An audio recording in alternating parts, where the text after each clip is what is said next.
Hi everyone, I have just passed the assignment to Focus University and my parents want to give me a special pair I can choose between three things: a top or the last smartphone, a high-end laptop, or a innovative smartwatch.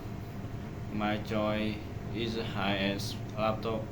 Laptop is very useful for studying at university. I can use it to write, do research, and enjoy like class.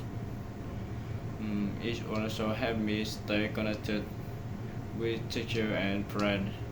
A smartphone is nice, but I really have one, mm, and it's mainly for communication.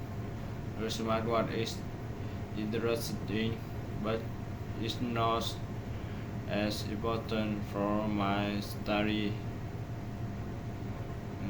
The laptop will support my education and future work.